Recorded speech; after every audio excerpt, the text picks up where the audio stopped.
Chapter 8, Act 8, To Become a Paladin. Act 8, To Become a Paladin. Son? Cecil asked aloud. Tella and the twins looked at each other. Who was Cecil talking to? Cecil stood up from the altar and looked around, calling out, "Whose voice speaks to me? Did you hear anything?"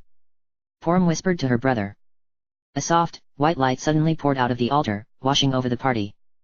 Cecil covered his eyes and felt as if someone very familiar was wrapping their arms around him. It was the only feeling he could correlate to the warmth that was filling his body. "Where are we?" Cecil was snapped out of his daydream by Tella's voice. Lowering his arm, he saw that they had been transported into a crystalline hall, almost identical to the crystal rooms he had frequented in the past week. However, the corners of the hall were shrouded in shadows and no crystal light shined brightly from above. Ahead of him was a wall of mirrors, where he could see Tella, Pollum, and Porum had been transported along with him. The twins were holding each other's hands, and Tella was stroking his beard, his mouth set in a line. Cecil took a step back, his boot clattering against the crystal floor as the voice that had previously been in his head boomed out from above. "Long have I waited this. The day that you would come. A tragedy unfolds now which pains me more than you can know. To end it, I will give to you my light. Though in so doing, I condemn myself to sorrow greater still." "Wha? What?"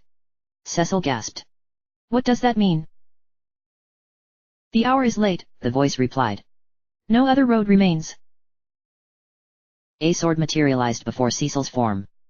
Glittering and so pristine that it was nearly white, the silver blade was engraved with an elegant scrawl and was enveloped by a hilt of ivory, rubies, and sapphires.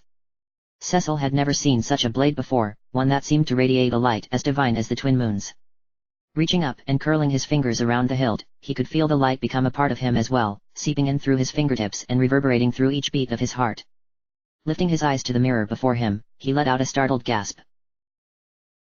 "The time has come," the voice boomed. "Bid farewell to your blood-stained past." Standing before him no more was a shrinking figure clad in dark, rusted armor.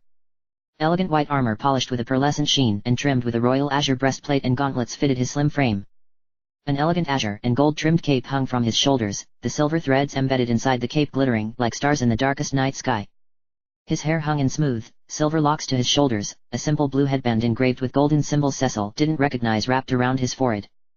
For the first time that he could remember, his face was clear, his eyes bright and unburdened of the heavy shadows that always had seemed to hang beneath them. Cecil gasped, reaching up and trailing his fingers over his cheek. He couldn't believe it. Had he really become? "There are two of them!" Tella suddenly cried, and Cecil gasped. His reflection in the mirror had disappeared and had been replaced with that of the Dark Knight. The Dark Knight stepped forward, the mirror gently rippling like pond water as he walked through it and raised the Deathbringer, pointing it at Cecil's throat. Cecil didn't even flinch. "Forsake the darkness you once embraced," the mysterious voice warned from above. "Or the light will find no hold. Vanquish the Dark Knight. You and he are one no more." "What's happening?" Pollum asked. "Cecil." "Look out!" Porum cried as she raised her staff. "Stay back!" Cecil demanded, locking eyes with his doppelganger.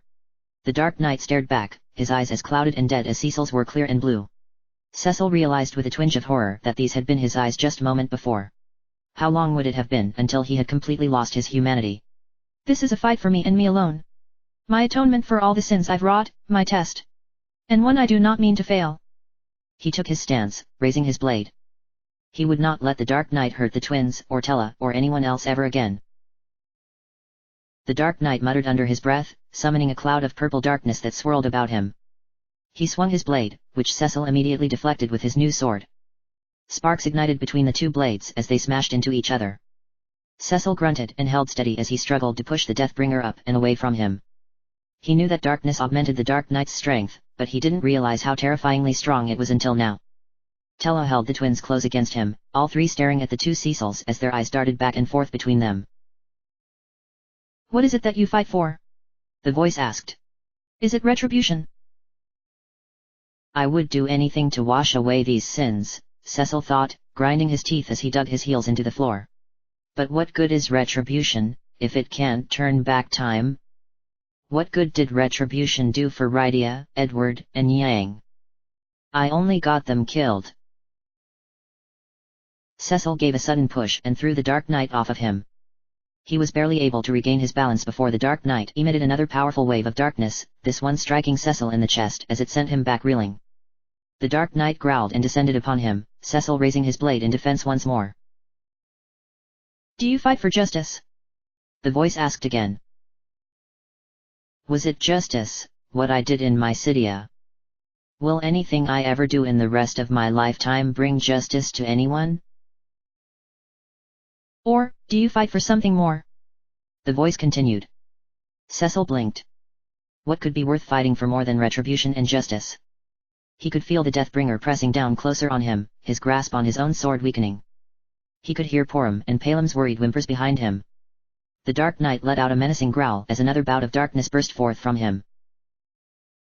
Justice and retribution are but trifling things, the voice explained sadly.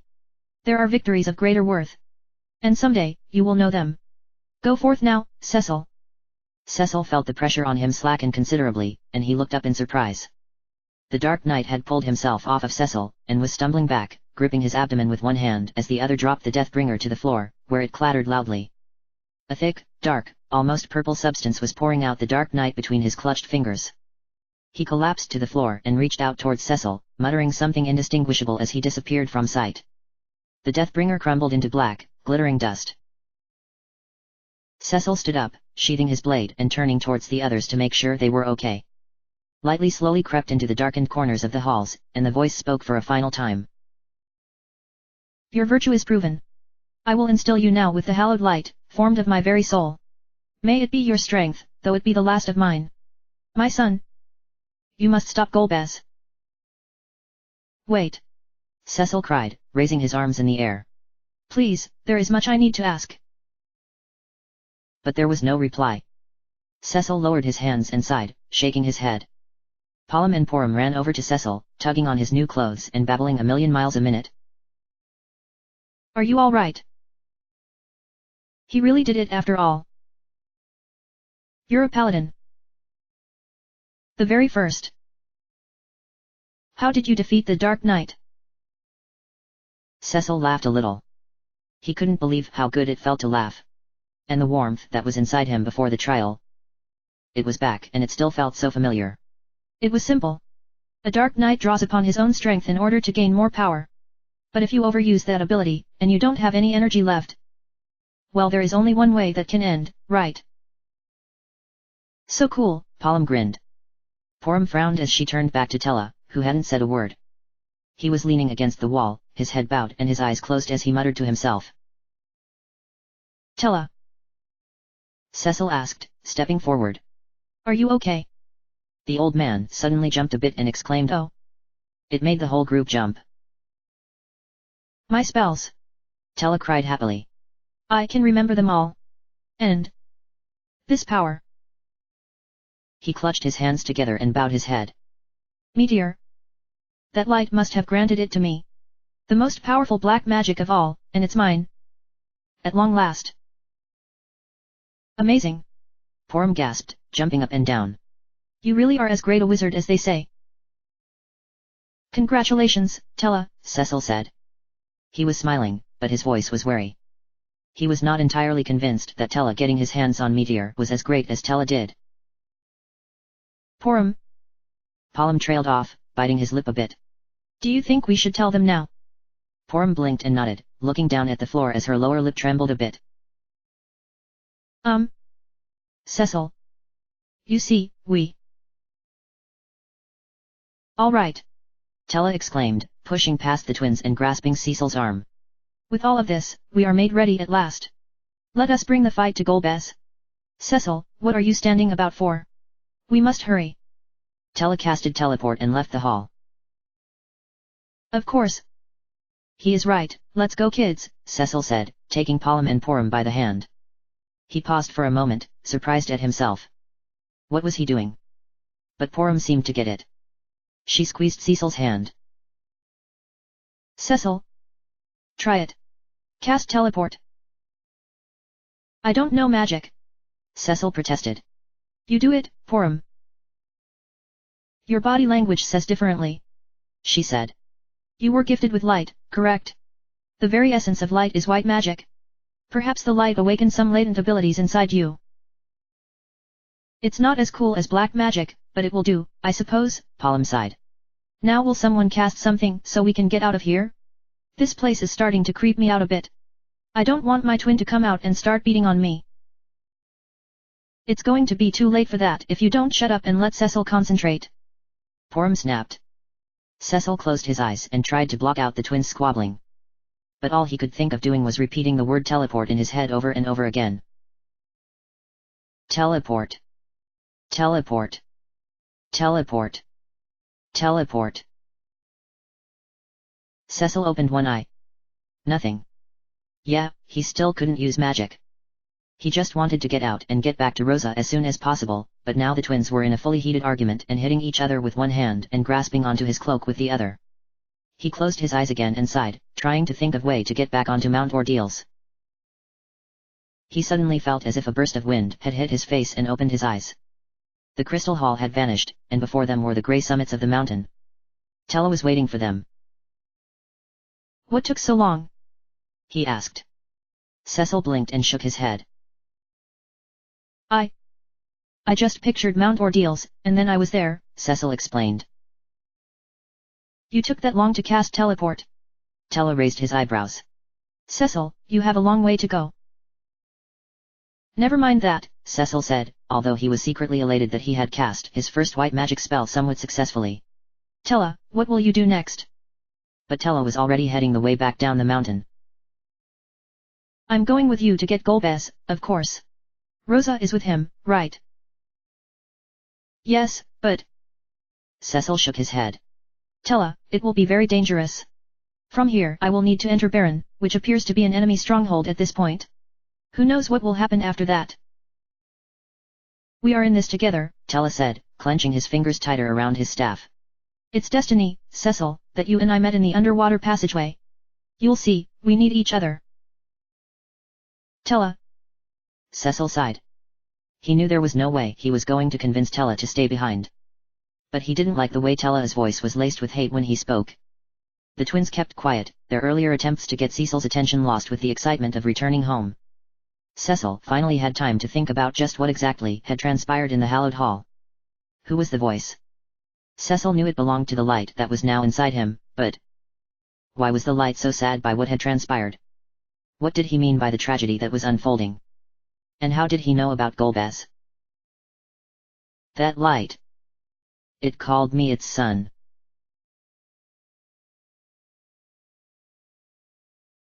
Finally home. Porum sighed, tossing his rod on the floor of the Tower of Prayers. Porum shook her head and kicked it back at him. It knocked him in the knees and made him howl as he glared at her and bent down to pick it up. Cecil looked around. He didn't see the elder or his assistants anywhere. Tella sat down at one of the twins' desks and smiled. It sure has been a long time since I've been back here. What? Cecil started to ask, but he heard footsteps. The elder was descending from the tower above, and he paused mid-step when he first laid eyes on Cecil. You've returned, the elder exclaimed, smiling. And a dark night no longer. Just as you can see, Porum said proudly. Yeah, I didn't think he'd be able to do it either, Porum smirked. Either? Cecil asked, raising his eyebrows as he looked at the elder. The elder actually flushed for a moment and cleared his throat. Please forgive me. It pained me to do so, but I sent these two along with you to keep watch on you, to ensure your intentions were pure. It seems there was no need. Porum, you've done a fine job. Well, now you know, Porum said, almost a little sheepishly. I am sorry I couldn't tell you, Porum said softly. We tried to, after you passed your trial. No, I understand, Cecil shook his head. Say no more. You were well within your rights, after all I have done. The elder started to smile again, and nodded towards Cecil's sword. But those deeds are behind you now. You are a paladin. And where did you get that sword? Oh, this? Cecil asked, unsheathing it and handing it to the elder. I received it on the mountaintop. That glow. The elder trailed off, taking the sword and turning it over. And these words engraved on it. They are the words of a legend passed down in my city. What is it? Cecil asked. I didn't have time to read it yet. The elder cleared his throat and began to read from the sword, but it was clear that he had the legend memorized previously. Birthed from the womb of a dragon's maw, and born unto the stars, by the light and darkness cast aloft, our dream-tide oaths rest sworn. It all went over Cecil's head, but he had to know more. The light on the mountaintop called me its son. Do you know whose voice that was? I do not know what the light you saw was, nor do I know what the legend foretells. All I know is that for generations we Mysidians have been told to pray for its realization, the elder replied, pacing a bit as he spoke. To pray, and to trust in the one who bears the hallowed light.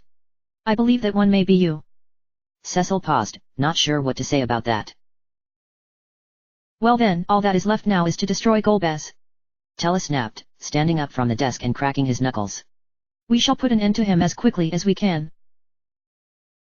Oh, Tella! The elder cried, walking past Cecil and the twins. Tella smiled and the men hugged briefly. I cannot believe it, is it really you? It has been ages, friend, Tella said. We met Tella on the mountain. Porum explained. Palom looked shocked that his stodgy old teacher knew the great sage Tella. And better yet called him a friend. Yeah. Palom stuttered. He learned meteor up there, too. The elder gasped and pulled back from the hug. Meteor. Then what is happening now must be of a magnitude great enough to shatter even those ancient seals. It would seem so, Tella nodded. And now I have the means to avenge Anna. Avenge her. The elder gasped. You mean? Golbez killed her, Tella hissed. And now I will do the same for him. Tella, my friend. The elder shook his head. Let hatred drive your thoughts, and it will be your undoing. Meteor would destroy you if you tried to use it now. Tella shrugged and waved his hand, as if dismissing the elder's words. If I should die, so be it. What he's done must not go unpunished. Cecil looked away, and the twins both just stared. Stubborn as ever, I see, the elder finally replied, shrugging. You haven't changed a bit. Nor you, Tella smiled. But young Cecil has become a paladin now. The elder exclaimed, reverting back to his old self again. With you two working together, you might have a chance. But we'll need an airship to face Golbez, Cecil explained. And the only way to get one is to go to Baron. Very well, the elder replied. I will reopen the Devil's Road so that you may use that to return home. As a paladin, you should be able to walk it safely. I will retire to the Tower of Prayer, and pray for your success. Go now. It is quite safe to say at this point that the fate of our world rests in your hands. Thank you, Cecil replied, bowing deeply. The elder's last words echoed in his ears. The fate of our world. Palom, Porum, come. The elder called. You will join me. A few hours of prayer will do you both good anyway. Your work is done. No, it isn't. Palom burst out, and the elder put his hands on his hips. You told us to help him, didn't you? To see things through until the end. Please, elder. Porum chimed in, clasping her hands together and kneeling down at the elder's feet. Let us go too. The elder sighed and shook his head. To get even Porum this worked up. Very well. The light on Mount Ordeals accepted you as well. This may very well be your destiny. I cannot leave my city, but perhaps you can aid Cecil and Tella where I cannot. Cecil, Tella. You'll look after them, won't you? Cecil frowned as he looked down at their eager faces. But... they're only... Only what? Palom cried. You've seen what we can do. Well, you have, haven't you? Porum snipped. Cecil swallowed nervously. You are just children. Have no fear, Tella said. I'll be sure to watch after them and I will make sure they are safe. Cecil sighed. Then I suppose there is no reason to object. Yay! The twins exclaimed, clasping hands and jumping up and down. We're going to Baron. We're going to Baron. Let luck be with you, the elder said, and turned to go into the crystal chamber, closing the door behind him. Cecil turned to the others. Let's get to Baron as soon as possible. We can strategize there, okay? I'm ready. Palom grinned. Let me at M. I'll send M crying to their mamas. I simply cannot wait to knock some sense into the King of Baron, Porum said. I mean, honestly, the trouble he is causing. They are enjoying this too much, Cecil hissed to Tella. Oh, children are just excitable, Tella chuckled. You'll understand better once you are a father too. Cecil turned red and turned away, realizing he didn't have a helmet to hide behind anymore.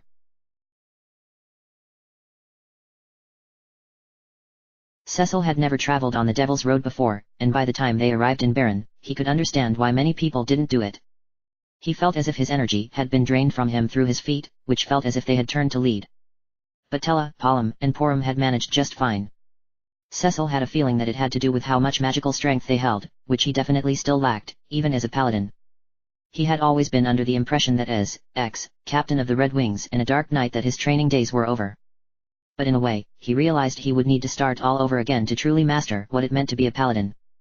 He had to be as strong as possible if he was going to get Rosa back alive, especially if he would have to fight Cain and Golbez to get to her.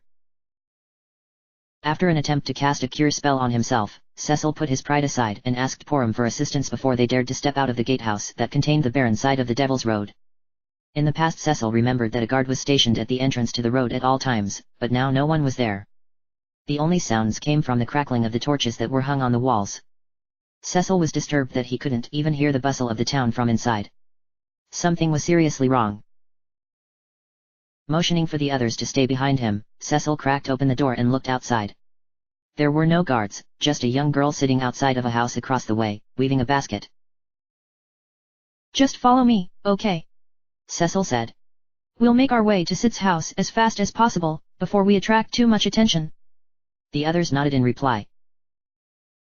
Cecil stepped outside and Porum shut the door to the gatehouse behind them. The basket weaver looked up as the group approached, but quickly looked down again at her work, her hair fanning over her face like a curtain. A few other townspeople were out and about, but not nearly the amount that Cecil would see on a daily basis when he was in town. Sid's house was nestled in the far northwestern corner of town, and Cecil was relieved to see that smoke was rising from the chimney. As they walked down the street, they passed a woman and an elderly man arguing in front of the apothecary. I won't put up with it much longer. The soldiers can't just barge into my brother's bar and kick us out because they feel like it. The king needs to be stopped. The woman shrieked. Shh! The man replied, looking around nervously. Any foul words against the king are automatically treason and you'll be killed for it. I don't care anymore. The woman snapped. We can't leave Baron, but we can't live here either. Cecil looked down at the road. He knew both of those people very well. The woman and her brother ran the bar on the second floor of the inn, where he and Cain had spent many a day while in training together.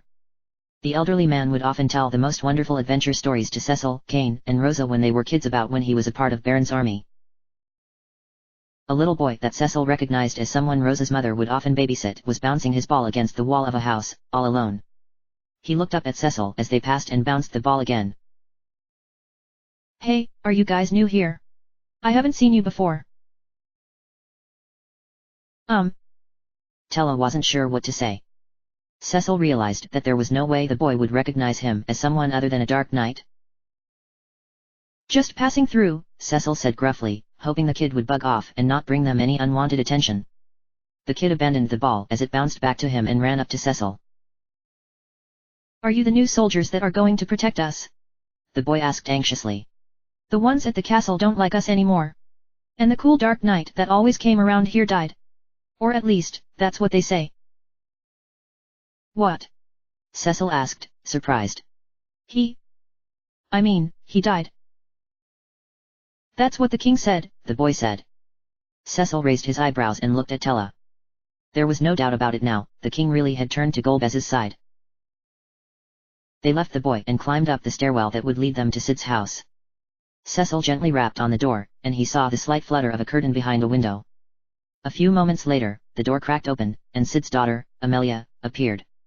She paused for a moment before opening the door the rest of the way. Cecil? Is that you? Yes, Cecil nodded, and Amelia gasped, raising her hand to her mouth. My stars, I can't believe you're alive. I hardly even recognized you. Could we come in, ma'am? Tella asked, and Amelia nodded, pulling the door back and ushering them inside quickly before slamming it before her and bolting it shut. Cecil was disappointed to see that no one else was inside the house with Amelia. The fireplace was burning brightly, but Cecil could see that Sid's bed, which had always been next to the fireplace, had been perfectly made and looked like it hadn't been used for days. His books, which normally were splayed about everywhere but their shelves, were all neatly stacked and in their proper place. Where is Sid? Cecil asked, and Amelia shook her head. Father was taken away a little over a week ago. Everything happened so fast, She began to cry and covered her face. Calm down, please, Tella offered, patting Amelia on the back. We need any information we can get so we can find him. Right? Amelia sniffled, rubbing her eyes. Cecil, it was right after you and Kane had left for Mist. We all heard about the terrible earthquake up there, and Father ran to the king, demanding to know what had happened to you two. The king said that he had confirmed you two were dead, murdered by the summoners of Mist. Rosa overheard them and fled Baron to search for you. I haven't seen her since and her mother is worried sick. Father came home that night, ranting and raving about the king wanting him to build even more airships for a man named Golbez. He had refused because he found out that Golbez was made captain of the Red Wings and the king was refusing to bring back yours and Kane's bodies for a proper burial on Baronian soil like true soldiers. Because there were no bodies to bring back, Cecil sighed. Of course. In the middle of the night, soldiers stormed our home and threatened Father. They said they would kill me if he didn't come with them.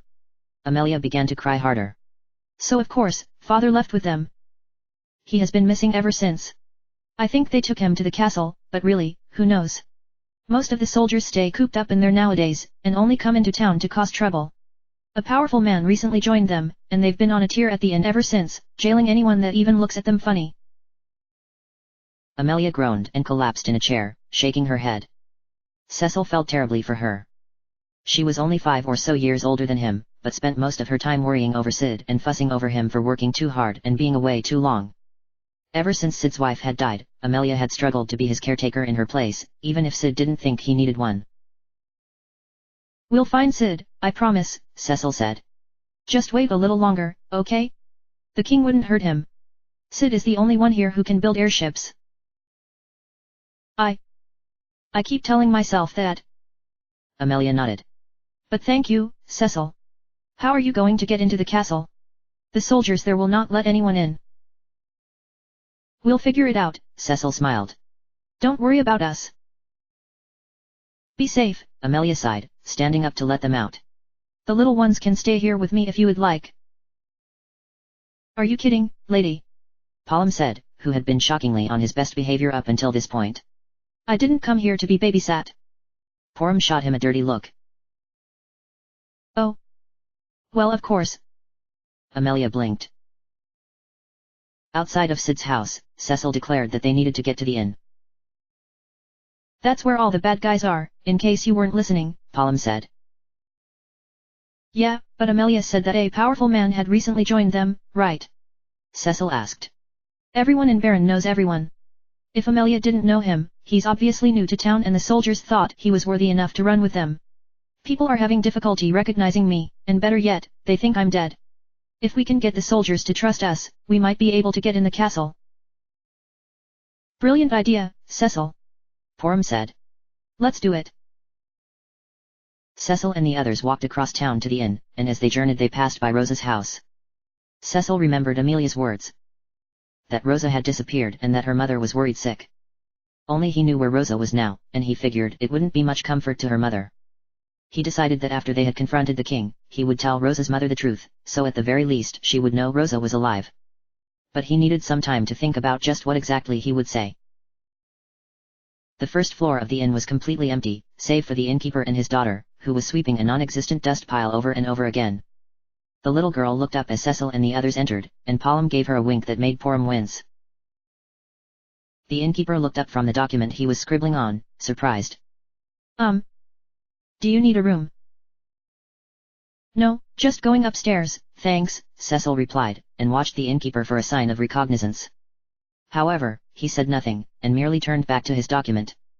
Satisfied, Cecil walked upstairs. The bar was completely empty with the exception of 3 soldiers in Baronian dress holed up in a corner. The bartender was nowhere to be seen. The soldiers were laughing about something as the one with his back to the group dealt a deck of cards. Cecil came up to the group and waited to be acknowledged. Finally, one of the soldiers looked up, and grinned. Did you need something, pretty boy? How do I get in on this? Cecil asked casually. Inside, however, he was sweating. He didn't recognize the soldier he was talking to, but that didn't mean anything. Depends, the soldier said, leaning back in his chair. Where are you from, stranger? Fabul, Cecil said, thinking of the first kingdom that came off the top of his head. Oh really? The soldier laughed. You Fabulians are all begging for a suck at the Baronian teat, aren't you? Saw what we could do and knew what side you should have been on, right? All of us, hey. Cecil smiled some through his confusion. Yeah, our new squad leader is from Fabul too, right? The soldier asked. One of those proper monks, The man in the chair whose back was to Cecil turned around and narrowed his eyes. Cecil's jaw dropped. It was Yang.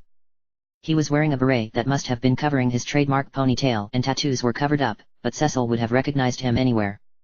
And of course Yang would have infiltrated the enemy first thing, he was just waiting for Cecil to arrive. Cecil couldn't believe this good fortune. Yang? Is that you? Cecil grinned. Praise be, I thought you for dead. Yang raised his eyebrows and put down his cards. And you are? Yang trailed off. He didn't look amused at all. Tired, perhaps. But there was something else. Oh, of course. You wouldn't recognize me like this. Cecil laughed, not noticing as the other soldiers stared. It is I, Cecil. Yang smiled and stood up so fast that his chair fell to the floor with a loud crash.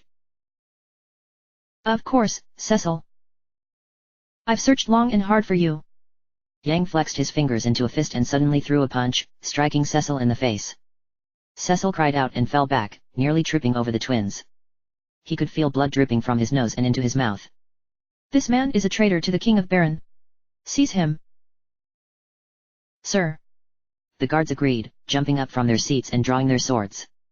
Cecil withdrew his blade and Palom and Porum both shouted spells at the same time. Hold. Blizzaga.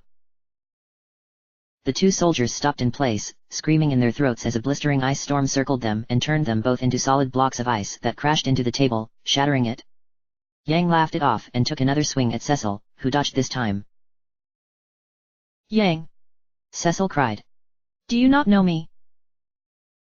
Oh, I know you well, blackguard. Yang snapped, diving for the twins. Palom and Porum screamed as Cecil slid in front of them, raising his blade against the claws Yang had strapped on. Yang leapt back and sneered as a thunder spell from Tella gave him a zap, shaking it off. Cecil knew that Tella was trying not to hurt him. See my face, Yang. Cecil begged. Die, curse. Yang hissed, leaping in the air to perform a kick. Stop. Cecil said, holding his arms out in front of the twins and Tella. I am Cecil, and I am no enemy of yours. Yeah. Yang cried, his feet slamming into Cecil's chest. Cecil flew backwards into a wall, sinking down against the floor, his head spinning. Palom gasped and ran over to Yang, swinging his rod with all his strength and slamming it into Yang's head. Ahhh! Ow! Yang groaned, collapsing to the floor. Palom stepped back, gasping for breath as Porum ran over to assist Cecil. Are you okay, Cecil? Porum asked, immediately casting a cure spell. Yes. Cecil moaned, pulling himself up as he felt his strength return. Did Palom get him? Oh yes, I'm afraid he did. Porum bit down on her lip. He's out cold. Cecil walked over to Yang, who was being attended to by Tella. Cast rays, Tella, Cecil said. this is a friend of mine. Some friend, Palom muttered. Tella didn't argue, casting the spell. A few moments later Yang's eyes slowly opened. He sat up and looked over at Cecil. Cecil? Is that you? We were attacked by Leviathan, weren't we? I'm afraid I remember little after that. Baron must have been taking advantage of your amnesia, Tella said. Using you to their own ends. Forgive me, Yang sighed, looking down. Never mind that. Cecil cried. What of Rydia and Edward? Yang shook his head slowly. Rydia. She was swallowed by Leviathan. I do not know of Prince Edward's fate. Cecil looked down and tried not to let his voice shake as he replied. Oh. So only Yang survived. Yang sighed and rubbed the back of his head. So where are we? We're in Baron, at the inn, Cecil explained. And we'd best not talk here, lest any guards overhear us. Let's see if we can find a room. Good idea, Tella nodded. They trudged back downstairs, where the innkeeper was grinning from ear to ear. I saw what you guys did up there. He laughed. You've grit and strength to match. Why don't you spend the night? And no need for coin, it's my pleasure. Thank you, Cecil smiled, and the innkeeper's daughter showed them to their room. Once she had left they gathered around the table, and Palom lit the fireplace. Cecil looked out the window and was shocked to see it was dark outside. Time had gone by quickly. I believe some introductions are in order, Yang said, nodding towards Tella. Who might this gentleman be? This is the great sage Tella, Cecil said. His daughter and Edward were. My daughter loved Edward enough to give her life for his, Tella interrupted, pulling off his glasses and polishing them with his robes. Yang bowed his head. My condolences for your loss. My name is Yang, I am a monk of Fabul. I'm the great Palom, magical prodigy of Mysidia. Palom jumped up on his chair and puffed his chest out. Porom tugged on his cape for him to come down and laughed embarrassingly. Please forgive my brother's lack of manners, she said. My name is Porom, his twin sister. All that monk training really paid off, hey? Palom smirked. Letting Baron brainwash you like that. Yang shook his head and Porom gasped. Palom. Please forgive me, Yang apologized again. I am ashamed and I have disgraced myself. We've not time to dwell on what's done, Cecil argued. We need to rescue Sid. He turned to Yang. I met Tella, Palom, and Porom in Mysidia. We traveled here by the Devil's Road, and we discovered Sid is possibly being held prisoner in the castle. We were going to try to join the soldiers so that we could gain access, but that's when you came in. Sorry, I ruined your plans. Yang laughed a little. But I don't think we'll gain easy access to that castle now, Tella said. What if you had this? Yang asked, uncoupling a key from his belt and handing it to Cecil. Cecil turned it over in his hands. It was a small silver key, and utterly unremarkable. What is it? Cecil asked. It's a master key, Yang said. They gave one to me when I joined the Royal Guard, I suppose. Oh, of course. Cecil exclaimed. This key should open up any protected areas in the town. And one of those areas is an old underwater catacomb that Kane and I used to train in. The tunnels are full of nasty monsters, but it just so happens to lead to a back entrance of the castle. With this key, we can make it inside. Where is this tunnel? Tella asked. It's nearly right under Sid's house, so it isn't far at all, Cecil explained. We can leave in the morning, after we've all had a proper rest. It's been a long day. I think they agree with you, Yang smiled. Cecil looked over. Palom and Porom were slumped against each other, already fast asleep in their chairs. As Tella tucked the children into their beds, Yang and Cecil stepped outside to get some air before turning in themselves. I am glad you are safe, Cecil said, looking up at the sky. It was so cloudy that the twin moons were nearly obscured by the darkness. I feel the same, Yang replied. But admittedly, I am curious about your new aura, Cecil. My new aura? Cecil asked.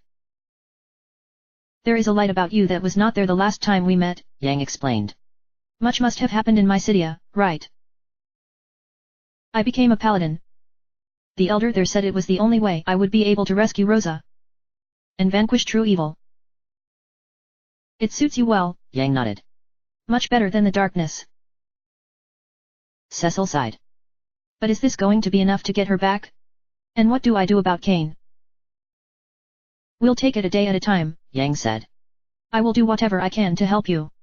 And you have 3 amazing wizards on your side too. Once we have an airship, the tide will turn in our favor. Thank you, Cecil said. I'm going to turn in though. Admittedly Palm gave me something that I think I'm going to be feeling for a few days. Yang smiled, patting Cecil on the shoulder. Have a good night, Cecil. You too, Cecil replied, and heard the door to the inn click as Yang went back inside. He looked across the road to Rosa's house. All of the lights were out. I'm sorry, Rosa. I should have taken you home instead of Fabul. But I will save you. And Cain, no matter what. I will right the last of my wrongs. As Cecil walked back inside, he thought of the voice on Mount Ordeals. Justice and retribution are but trifling things. There are victories of greater worth. And someday, you will know them. End of chapter. Chapter end.